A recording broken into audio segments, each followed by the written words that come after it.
All right, Sean Bormet, 5 questions this week. Let's start with recruiting. You're off to California today, so we had Recruiting Town this weekend. You're working on class of 27. We got a big class of 26 signing next week that we can't quite talk about till next week, but how's that been going? Recruiting's been going great. We just wrapped up our last sort of official visit weekend here in Ann Arbor this past weekend, and it was a great weekend. Obviously another good win for Michigan football. So recruits always enjoy that environment. It was a night game, so great weekend of recruiting. Off to California to see another 2027 recruit, do a home visit. It seems like we've been getting a lot of traction with some great California kids coming to Michigan. So excited for this visit today and tonight. Get to go watch a practice and then spend some time with the family. So recruiting is going really well. Exciting next week with the signing date. We got a remarkable 2026 class.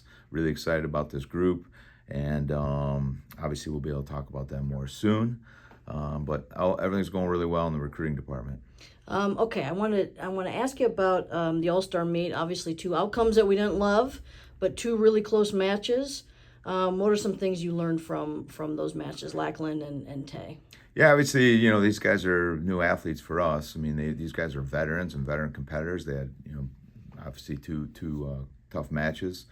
I think we're still learning. You learn a little bit about the athletes in terms of their training and how to sort of manage training and manage pressing all their buttons in the training, and then competition's a whole other thing. So I think we learned a lot.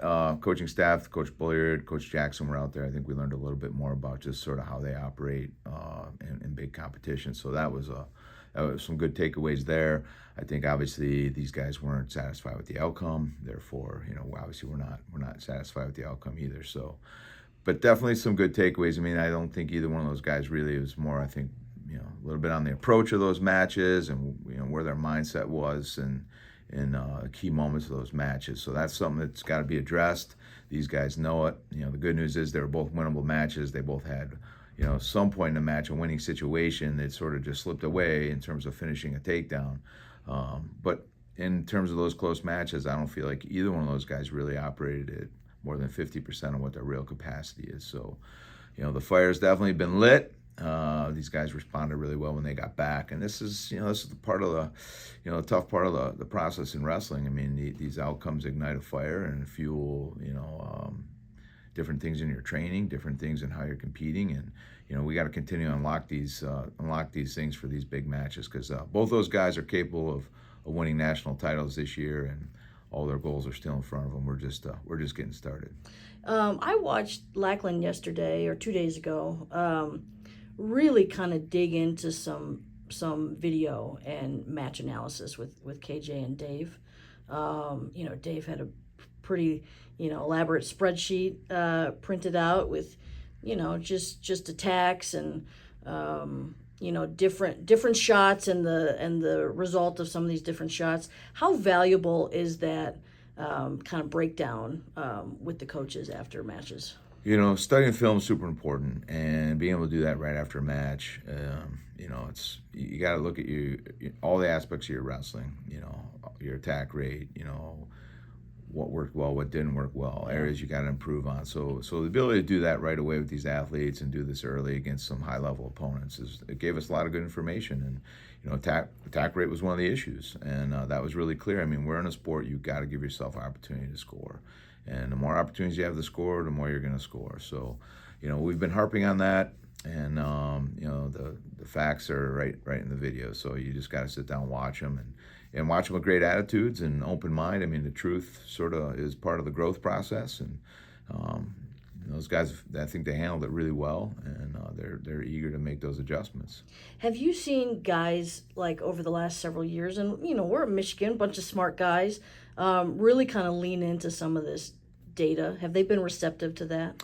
Yeah, they're smart guys, and you also got to look at that data, and then you got to be able to just apply it to your training. You can't overthink this sport. You got to train instinct, but your instinct's got to be to create opportunities and attack. And you got to look at wrestling, and you got to look at wrestling through a lens of creating and seeing opportunity on the mat to score, and not focus on the risk. There's always risk, but the more you're training, the more confident you are in your skill sets, then it's more viewed as opportunity and attacking opportunity versus avoiding risk. And that's a delicate balance, and it's a significant part of the sport when you start competing into that top 5% and trying to win all those matches and become a national champion. That's part of the mindset and that's part of the approach. So we continue to dive deep into that, but there were some really, really positive takeaways from those two matches in terms of the information and what these guys got to continue to do to respond and get their hand raised. But definitely a lot of positives in terms of what we saw and these guys getting back and attacking that stuff. Okay, those were a couple extra questions. Looking ahead to this upcoming weekend, we've kind of got a split squad, sending a bunch of guys to Michigan State, getting a bunch of guys ready for our first duel against VMI. Got a couple club guys ready to compete. What's kind of the plan for this weekend? Nothing but excitement and offense.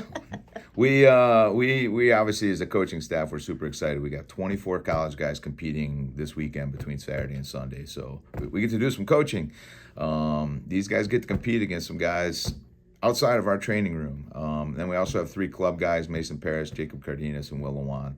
Those guys will be competing on Saturday in New York City at the New York Athletic Club tournament.